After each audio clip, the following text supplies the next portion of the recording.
Hello and welcome to episode, was it episode 8 or 9 with Ed Clift. This is the second part. And of course, we open up this with the gong master himself. Ed, welcome to Minnesota Drummer. How are you doing tonight? Hey, Paul. Hello, Minnesota Drummer viewers. Thanks for asking me back. Looking forward to this. Very much so.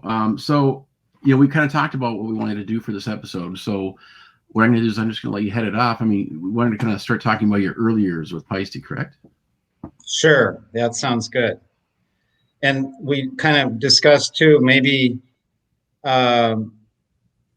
with that, we will dovetail a little bit into sort of the LA scene and some of my memories around that, because when I started at Paiste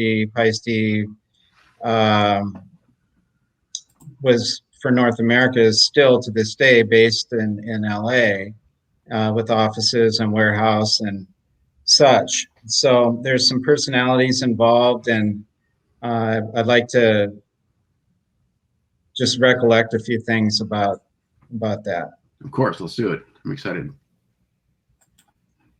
Yeah, to begin with, there's a fellow that I initially met by the name of Steve Edelson.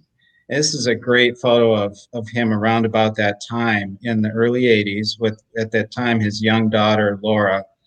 And Steve was a very influential guy for me early in my career. And I'm sure there's some viewers that know him. He did a lot of great things for Paiste and artist relations during those years. And then he went on to have a great career, both at Yamaha and Remo, starting at Remo and then went on to Yamaha. And when I came into the business, Steve, well, first of all, he introduced me to Thomas Paiste. I had met Thomas's brother, Robert Paiste, 10 years earlier in Phoenix, Arizona, and that was the kind of the roots of all this.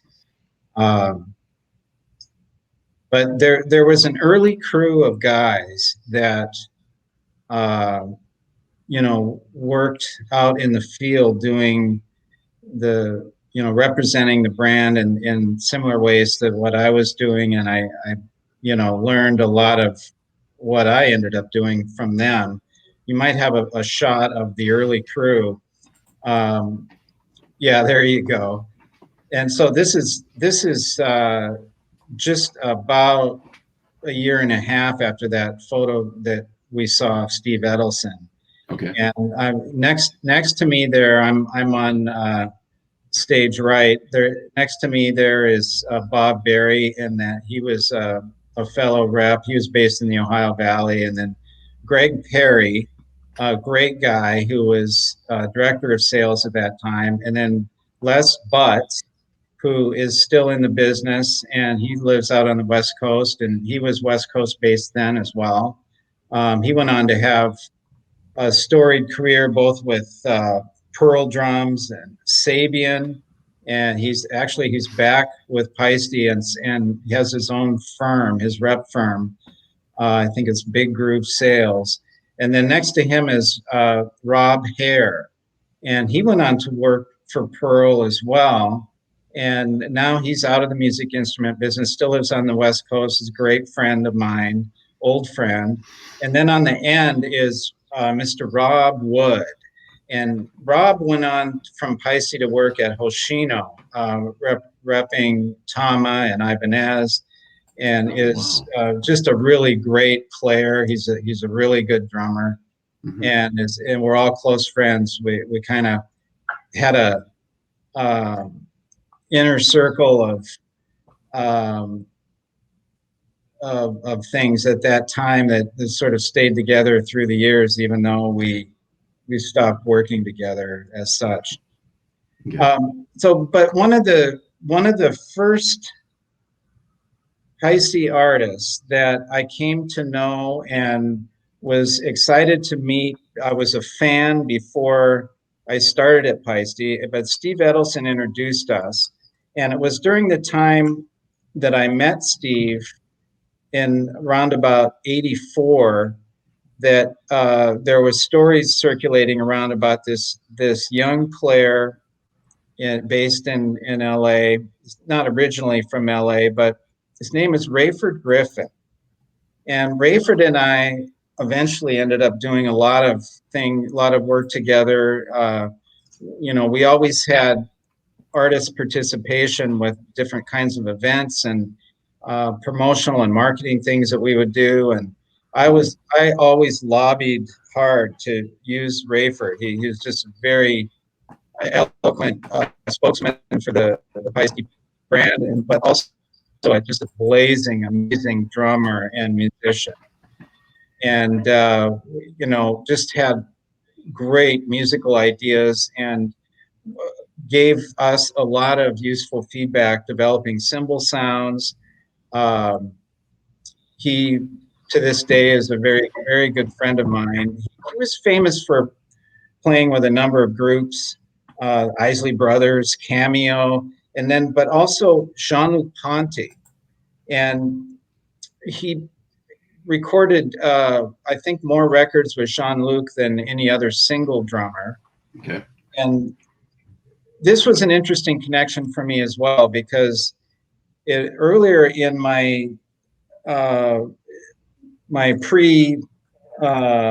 music instrument business career, when I was living and playing drums in Phoenix, Arizona, my then bandmate Mark Murdoch and I became friends with Steve Smith. At the time, Steve Smith was playing with Jean-Luc Ponty. And I kind of got to know the Jean-Luc Ponty organization a little bit through Steve back then. So have this kind of long history with Jean-Luc's group and some of his crew, including Joe Ochiltree, that's Jeff's brother, who was on board back in those early days when I met Steve Smith in Phoenix. But anyway, I digress. Rayford is just one of the most influential guys in my musical life and in my business life, in the sense of, having been able to do all these kinds of performance event activities and such, whether it be at a Percussive Arts Society convention or other industry events that we would sponsor. Do you have you have a couple other Rayford images? There you go. Yeah. Rayford comes from a musical family. This is an article about his project. His uncle, Clifford Brown, is a famous horn player, jazz musician, and Rayford has done incredible new arrangements of some of his music, and you got to check out Rayford's project along those lines. It's just really incredible tracks, and all of his tracks are amazing. But anyway, I always remember in those early days of going out to Brea, California, to the office and meeting up with Steve Edelson and being able to, hang out with Rayford and stuff like that. It's just stays with you your whole life.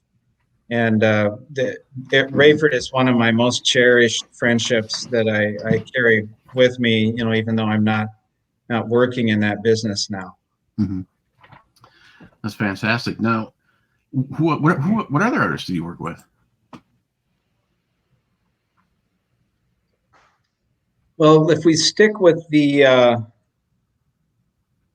let's stick with the LA thread here for a minute.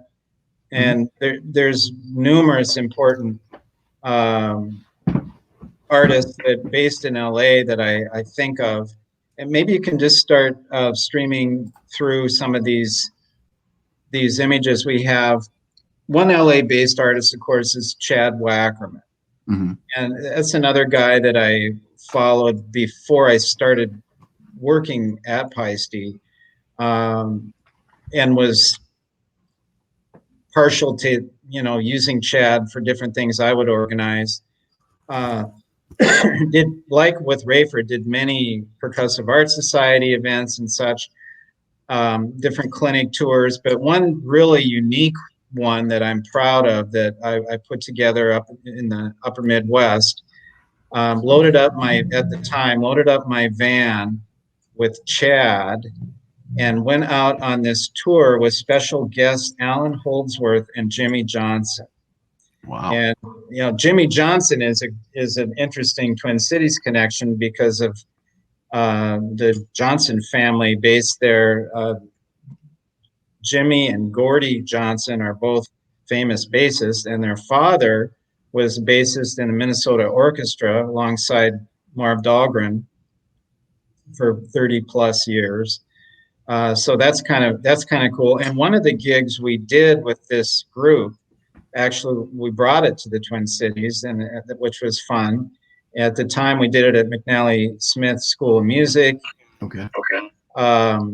It was a Wackerman, clinic event where he would teach, but it was having these guys on stage with him was kind of a nice turnaround from his normal gig, which is, he often played drums in the Alan Holdsworth band.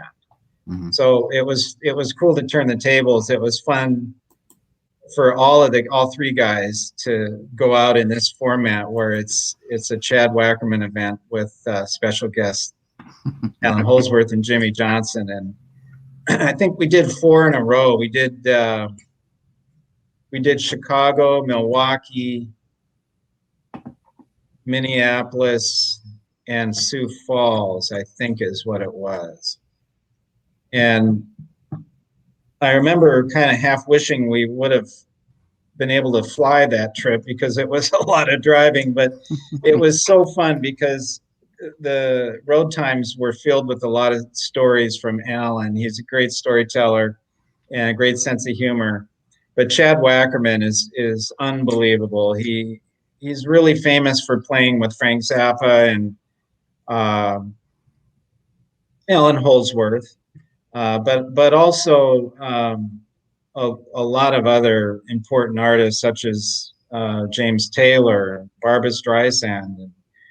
The guy is just so versatile, and probably I would say among all the guys that would go out and do teaching and clinics and that sort of thing, Wackerman has a real gift for demystifying odd times and making complex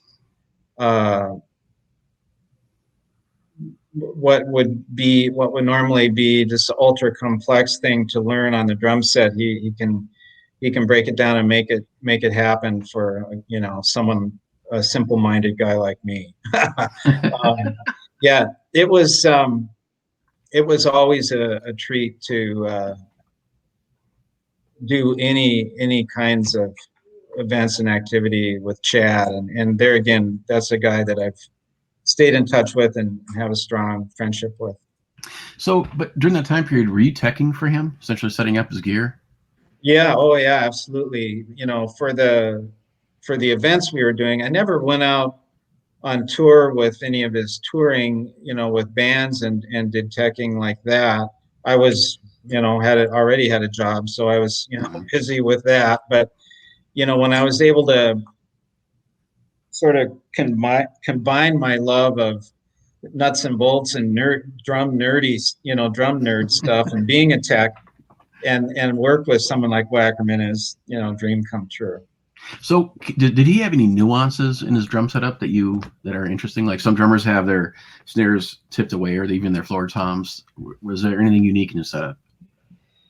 I would mention, I always used to call Chad the cup chime king, because he would intersperse cup chimes around his kit and use them in a really musical way.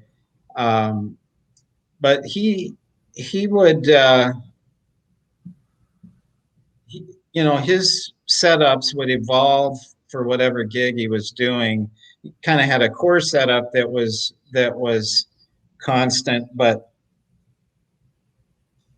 I think I can say Chad is known for um, having a new and interesting, you know, type of setup for whatever gig he's doing.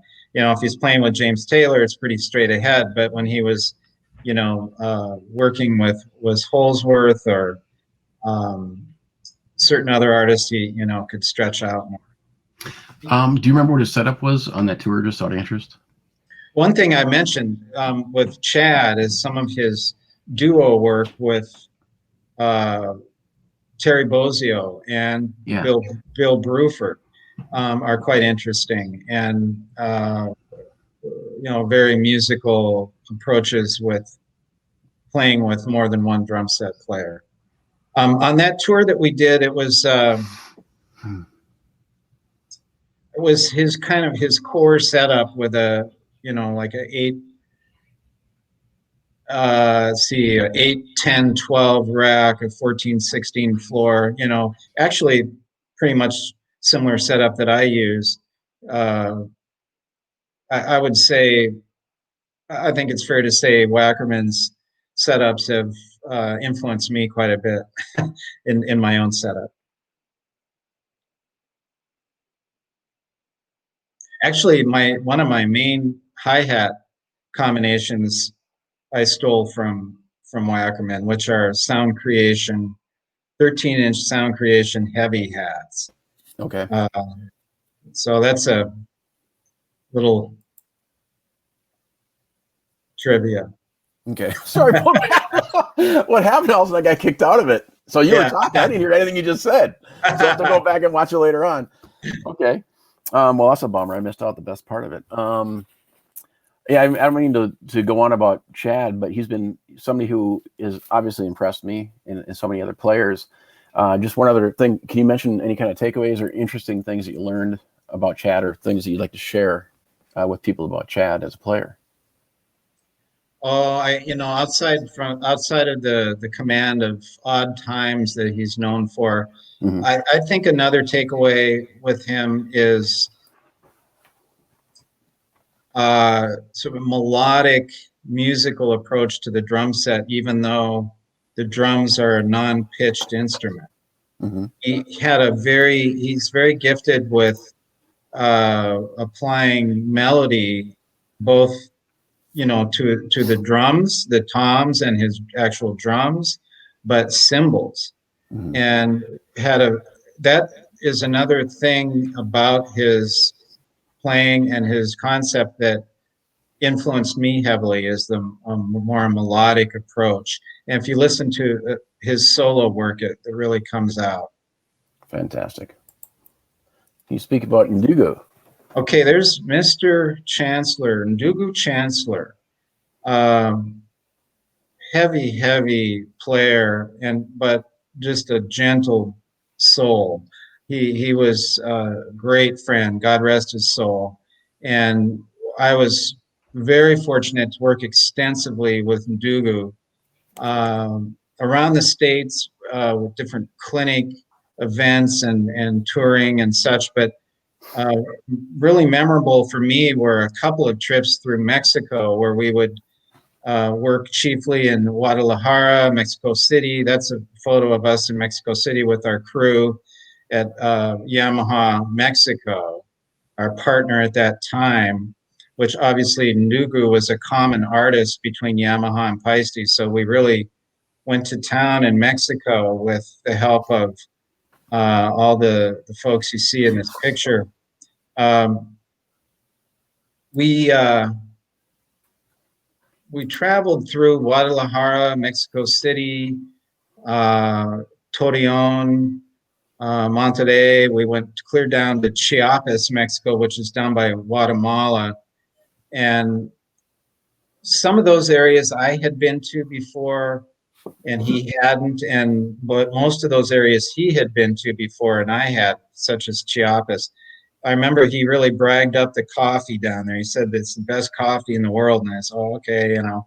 So we got down there and I figured, well, okay, I got to at least try this. And I'm not a big coffee drinker, but man, it was just incredible.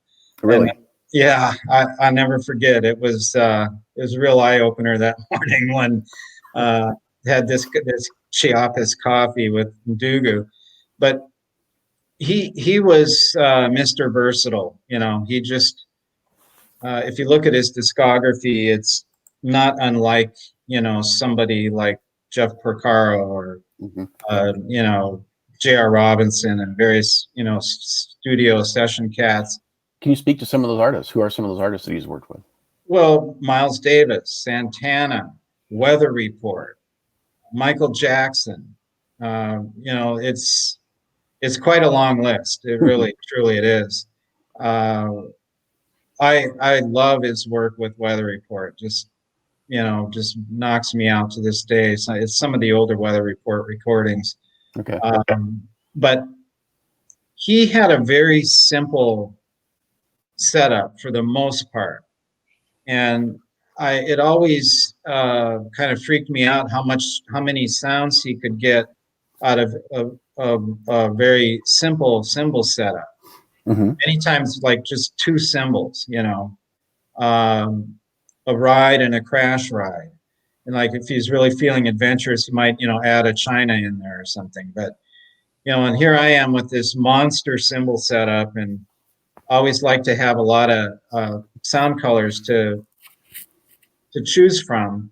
Right. But he would get so many. He would pull so many sound colors out of a just one cymbal with his technique and with his just his heart for whatever sound you know, the tune required. He played the tune. He was a drummer that played for the song and um, made the rest of the band feel great and anyone that was working on stage feel great. He just so gifted and you know, really an influential guy for me. It's fantastic. Now, when I look back at this image quickly, these hi-hats, they seem to be larger size hi-hat. Did he use larger size hi-hats? If I recall that day, he was playing a pair of 16s. That was unusual for him. Okay. He often played 14s and 15s, sometimes smaller hats, but we were trying out some things. We happened to be that day at the Memphis Drum Shop, which stocked every single model and every size of Paiste. Wow. You know, sometimes they had more inventory than Paiste Brea had. You know, it's crazy. And so I remember that day we were kind of going nuts with trying some different things, and it was just a joy for Dugu to be there. I can tell you that. Well, I've not seen a pair of 16-inch hi-hats in a Paiste catalog. Were they custom made for him, or? No, those were at the time. Those were standard model and size in the 20 series, which was called the 20 line at the time. And he was into that sound and into using the 20 series cymbals quite a bit during those couple of year period of time. Okay. Well, hey, how about we take a moment here, take a break, and play an amazing video of yours, of you performing. Can you introduce this song? Okay, this is probably from our video sessions we did at Winterland, and which, thanks to you, we had a incredible, I think, drum sound. Mm-hmm. You know, you helped organize and produce the involvement of the right sound engineer and the right room to record this, and so I owe a lot of thanks to you to, you know, pulling all that together. I can't take much credit. The drum sound is really, I think, exceptional, and you know, if you listen to it with headphones or decent drivers of some kind, you can really appreciate. I think the drum sound is the star of this, even more than the pictures. But the pictures are pretty juicy. We had some decent lighting and camera work going on. It's a little bit dizzying with some of the spinning around the set at times, but No, it was awesome. yeah, I love moving. But this is a tune called Hand of Truth, and I think there's just a little bit of narration in there, a little voiceover. But I used this piece of music pretty extensively around the world doing the Paiste workshops I was doing in those years, and originally uh, did this. We recorded the tracks that you hear on this, bass, guitar, and keyboards locally there in the Twin Cities as well, and had the help of a close friend of mine by the name of Tim Lyles putting this together. It's my arrangement of an ELP tune. I got permission through Carl Palmer, got permission from Keith Emerson to use this, and I'm really, really pleased with the way it turned out. It's an instrumental version of a piece that ELP put out late in the life of that band. This is Hand of Truth.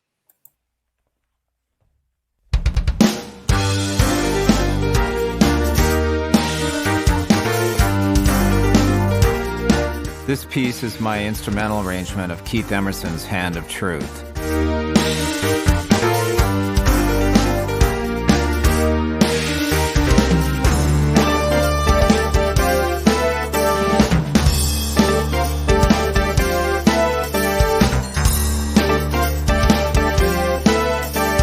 The drum part, inspired by Carl Palmer, features the white noise of 18 and 22-inch power chinas, positioned above and below the primary hi-hat cymbals.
Nothing like a Formula 602 20-inch medium ride, a wonderful general purpose cymbal.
My musical formative years in the 70s were largely occupied with the progressive rock scene, epitomized by ELP.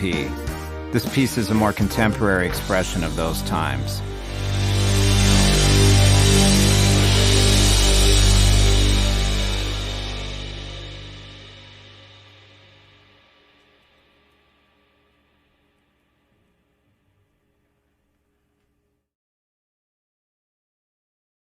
One of our fellow Minnesota drummers needs our help. Eric Ballard's daughter, Emery, has been diagnosed with leukemia. Emery was diagnosed with acute myeloid leukemia on August 17th of this year. Emery's current treatment plan consists of her receiving aggressive chemotherapy and then a bone marrow transplant. Eric and his family ask that we follow Emery's progress on their designated Facebook page. A link to the Facebook page will be in the show notes of this episode, and they ask that we keep Emery in our prayers that God will heal their daughter. And this is a point where we can help. Any size donation that we can make will help with monthly expenses and medical bills. I ask you to consider any size donation, even a small amount will help. In these times, I know money's tight. Any size donation is valuable. This is crowdfunding at its best. A link to where you can donate will be on the show notes of this episode. Eric Ballard is a prominent drummer in the Minnesota drumming scene. Please consider donating today. In the 1980s, Eccentric Systems developed a cam for bass drum pedals, becoming the standard design for many of today's pedals, including the popular GW9000 series of pedals. The Quick Torque cam is an aftermarket add-on that can be installed on just about any pedal without any permanent modification. Its unique adjustable design maximizes the efficiency of any force you apply to the pedal, returning the beater 30% faster while providing more impact. This is a cost-effective way to breathe new life into your existing pedals. Be eccentric. Visit eccentricsystems.com to get yours today. Welcome back, viewers. Great performance, Ed. That was just such a wonderful memory when we put that episode together for my first show, Rogs Talking Drums. For you viewers out there, you can actually see a high-quality video version of that through this DVD right here. Ed even signed them. Look at that right there. That's your signature right there, buddy. Yeah, if you'd like one of these, just email me. I'll mail you one out. You can email me through Facebook here or at news at minnesotadrummer.com. It was a series of 3 episodes that we put together early on. First one is with Amon Amarth DVD. I'll send these out to you too if you'd like them. Mickey D and Jeremy Spencer, Five Finger Death Punch. Interestingly enough, Motorhead is no more. Lemmy Kilmister, the man himself, has passed away, unfortunately. And then Jeremy is no longer with Five Finger Death Punch. And then, of course, a DVD encased version of the episode with Ed. And you're talking about all the photos. There's a lot of juicy photos in there. Plus with a kit layout. Anyways, it was fantastic. Now, can you talk to me a little bit about your relationship with Carl Palmer? Well, we should. I'll say a couple things about that, and then we can cover that in a little more depth on one of the ensuing sessions we do. Okay. With a few more photos. But I met Carl in '77 when I lived in Phoenix, and became friends starting then. Fast forward 10 years when I started really getting busy at Paiste. He was another one of the artists that I kind of lobbied to do events with because of his notoriety, and plus he just loved it. He loved anything to do with the tradition of drumming and the heritage of the drum set and all that. And so I learned a lot from him. One time I was able to put him and a bunch of gongs and sound plates and cymbals in the plane and do a clinic tour and fly. And we flew from Minneapolis to Kansas City to Madison, Wisconsin, doing a kind of a round robin that way. And that was really memorable. Having Carl in the right seat for a couple of days like that, a few days in a row. I could probably write a book about that one. But hold that thought. Next time we'll look at some. I may have a couple of video clips that would be interesting too from Modern Drummer Festival event and such with Carl. Okay. Let's stick with LA scene a little bit. Here's Terry, of course. Terry Bozio was a notable artist on the roster when I started at Paiste. And see, would have been around about '86. I did one of my first big clinic events in Chicago with Bill Crowden at a Remo Paiste sponsored duo. It was we had two guys on stage, Terry Bozzio and Sonny Emery. At the time, Wow. Sonny Emery was a Paiste guy and really new on the scene. You know, a lot of people that came out to those events were there to see Bozzio. And it was so fun to see every night, you know, all the folks that were getting blown away by Sonny Emery, you know, kind of like, you know, caught by surprise. Yeah, Sonny was amazing then. He's amazing now. But Terry, if you put that same photo back up, Terry had a pretty tweaky, complicated setup. Back then, and even more so now. But one of the highlights of my career was about the period of time you see here. I think this is his Mapex years there. And after a couple of weeks of being on the road with Terry, I got to a point where I could set up that setup you see there and without him having to adjust it. Fantastic. And the first time that happened, when I got it set up just right, and he sat down behind it and looked at it and just kind of thumbs up, like yes, you know, and I was just, you know, beside myself that, you know, able to get it that precise. And because believe me, that's a very tricky setup to get right. How long did it take to put that setup together?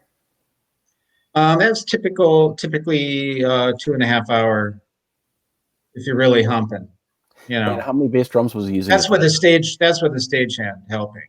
Wow. You know? Yeah, you can't just go in there and do that all by yourself. And Terry would, you know, inevitably get pretty involved, hands-on with setting up most days. But yeah, it's a lengthy process. And I'm burning calories just thinking about moving around. You know? But that's a throwback there. Now, this is at Paiste in '91. We had just come out with some new prototypes, and we were showing them that day. I believe that day we were showing them to Elvin Jones and Terry, among a few other people. I helped organize some meetings with different drummers to get feedback on these prototypes we had, since we had Michael Paiste there, who you see in that picture. And Michael Paiste in those days was really involved in the development of many of these lines of cymbals and specifically some of these prototypes we had here. Terry was blown away. You can see the look on his face like a kid on Christmas morning.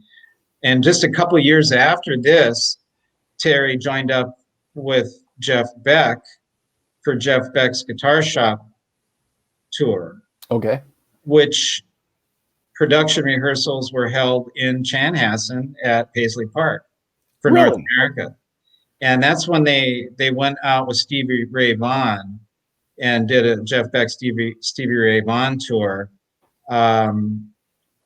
But I can tell you this, as much fun as it was to be teching for Terry a bit then, because since I lived in Twin Cities at that time, I was on hand, and it was, you know, massively fun to watch that band rehearse.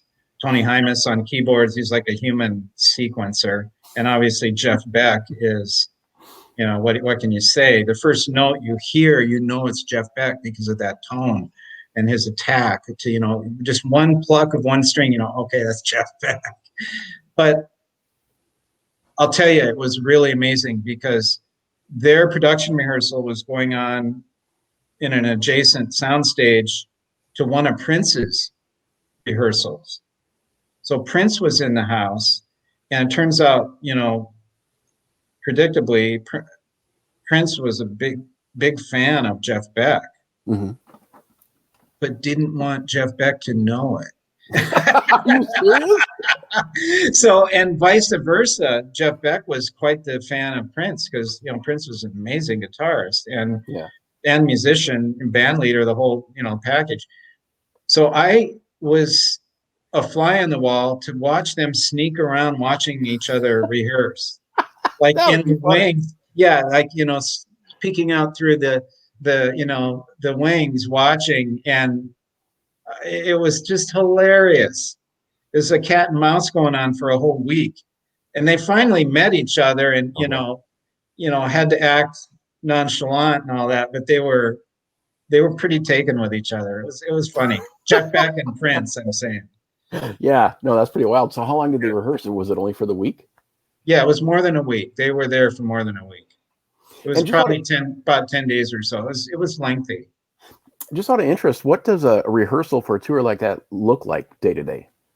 Well, it was production rehearsal, so it was part band rehearsal, part production rehearsal with all of the you know, the lighting crew and the whole ball of wax. Mhm. So there's a lot of standing around waiting. There's, you know, watching the boss be frustrated at times, and you know, if you're in Terry's shoes or whatever, you got, you know, you're sitting there waiting for decisions to be made. And, you know, and sometimes kind of has to pass the Senate and go through the committee. But I think with Jeff's group at that time, it was, you know, it was pretty just straight ahead. You know, Jeff Beck made all the decisions, but very hands-on. It was fascinating to see the way Jeff Beck worked as a band leader, and the way that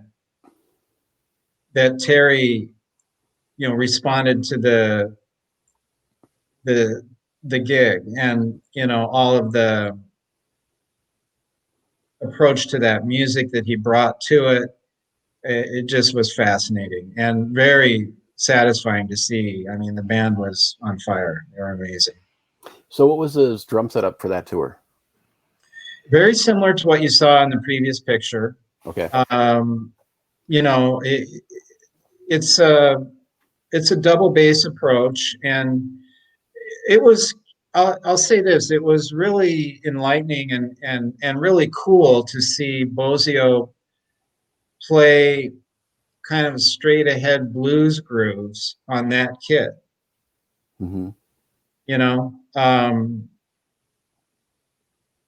the kit is known for more kind of intricate progressive rock kind of stylings, whereas, and some of Beck's material is you know, goes that way, goes that direction, but some of it is quite you know, traditional straight ahead blues music, really. And the way Bozio would dig deep into that, you know, with a kit like that, all those sounds, and you know, used them really judiciously in a musical way. You know, very, very instructive, very satisfying to see musically. Oh, this was great. One of the things that I remember doing with Terry was at Paiste 95. That was in Phoenix. And of course, you know, I lived in Phoenix for 15 years earlier, so it's kind of cool to be there doing this event. Some of my old friends were around, and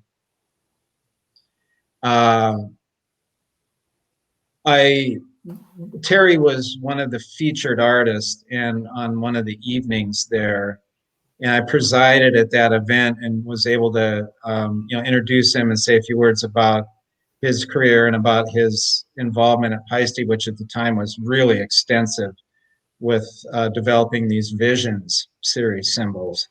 Quite an extensive line of cymbals that Terry had his hands on from A to Z. So can you explain a little bit about his involvement in the development of that line? He had a vision, no pun intended, for a sound and a look that you know, came together with this whole line of cymbals that he rolled out. And those early DCI videos where, you know, you see Terry's solo drum video, that's one of the, I think, one of the iconic famous early videos in the era of drum videos. and combined a very thick, sort of heavy, almost dead sound on the toms with double ply heads, and quite a discrete and heavy sound with colored cymbals. The decay was shorter, so he could play more intricate cymbal patterns and incorporate short decay cymbal sounds into his linear grooves in a way that was quite distinct and different than anybody else. So that kind of that approach played heavily into the development of those cymbals. It was not an inexpensive endeavor for the company to develop that cymbal line and put those out the way they were at that time. That was something that Paiste normally didn't do, correct? That's correct. So that's pretty remarkable. Yeah, it was really one of the early sort of bigger artist-inspired projects that the company did. This is a memorable day in Kansas City with my friend Wes Falconer. He's there on stage left. And then, of course, you see Terry and Danny Carey in the picture. Earlier that day, we did a big anniversary event at a local high school auditorium, and really a nice theater with these guys. And maybe next time we can, or somewhere along the line, we can pull together a couple of video clips of this too. I have some great footage of that, and that would be fun to show. But this was cool because all three of Wes has a long history with both of these drummers. First of all, Wes introduced me to Danny Carey many years before this, before Tool was really a thing so much. It was just a very small cult following of the band back then. Mm-hmm. And Wes is the one who introduced Danny to us at Paiste, and sort of the rest was history. They went to school together, Wes and Danny, went to university together, and were fast friends way before this. And Wes and Terry have quite a bit of history, kind of via the Frank Zappa channel. Terry had a famous moment in Zappa history with the whole Black Page scenario, and the drum kit that he recorded that with ended up landing in Wes's hands. I think Wes may still have that kit. Okay. The famous Black Page kit. So we'll share a bit more about what happened this day. That this picture was taken. This was at dinner the evening after all this, and unforgettable, really. But for now, probably going to have to sign off. Okay. And hold that thought, and next time we'll take up from there, and maybe we can make our way around, through some of the memories that I would associate with different cities. Like, we're talking about LA now. We could talk about Nashville, obviously Minneapolis. We could probably do, at least two sessions on Minneapolis. New York, maybe London, and talk about some of the associated artists, and then at some point we should touch into the whole Florida thing. Mm-hmm. And some of my memories and some of my current relationships here in Florida. Okay, because we didn't get to, I want to hear more about that Abe Laboriel Jr. story. I'm excited to have you share that story, again, with so many others. In the future, for all you viewers out there, if you have questions for Ed that you'd like him to answer, please email me ahead of time, and we'll make sure that we get to answer some of those as well. Just to have some of that interaction, because we haven't had that interaction yet. And if you want to be a guest and talk to Ed, which he doesn't know about this yet, I just sprung this on him. please send me an email and see if we can make that happen as well. It'd be fun to have a roundtable discussion. Bring it. I love it. Yeah, awesome. And hold that thought about Abe Jr. That kind of carries through on the topic of LA players,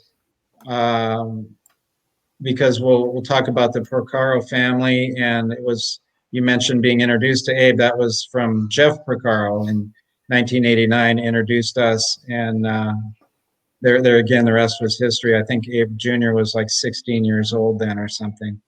I want to tell that story because it's a good one. Fantastic. So anyway, I'm going to have to sign off for now. It's so great to see you again, and all the best to the MND viewers out there. Keep coming. This is start of something good. Thank you very much, Ed, for your time. Wonderful. All right. Okay. Bye for now.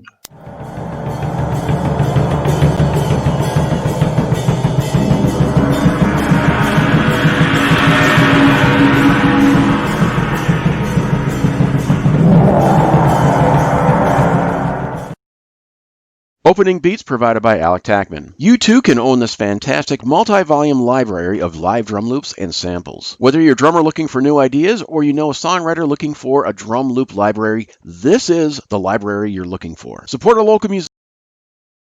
Opening beats provided by Alec Tackman. You too can own this fantastic multi-volume library of live drum loops and samples. Whether you're a drummer looking for new ideas or you know a songwriter looking for a drum loop library, this is the library you're looking for. Support a local musician and drummer. Go to Alec Tackman's website. That is www.alectackman.com. Spelled ALECTACKMANN. Are you looking for a drum instructor that will help you find your own musical voice? Whether you're a beginner, advanced, or in between, the David Stanek School of Drumming offers an experienced and professional approach to help you take control of your drumming. David served on the faculty of McNally Smith College of Music for 27 years. Currently, he serves on the Percussive Art Society Drum Set Committee and is a member of the Modern Drummer, Remo, and Vic Firth education teams. David has authored multiple books including Mastering the Tables of Time. It was voted the #1 education book in the Modern Drummer 2009 Readers Poll. Let David help you find your beat. Please visit www.davidstanekschoolofdrumming.com. David Stanek is spelled DAVIDSTANOCH, schoolofdrumming.com. Again, the David Stanek School of Drumming. You've been listening to Minnesota Drummer. Minnesota Drummer is copyright 2020, all rights reserved. Any content played or viewed during this broadcast is used with permission, is copyright of the respective owners, and is used for promotional purposes only. No part of this broadcast can be edited, reproduced, and cannot be sold. Please look us up and follow us on our various social media sites. You can follow us at minnesotadrummer.com. There you'll find our contact forum where you can give us feedback and recommend a drummer. Thank you for listening.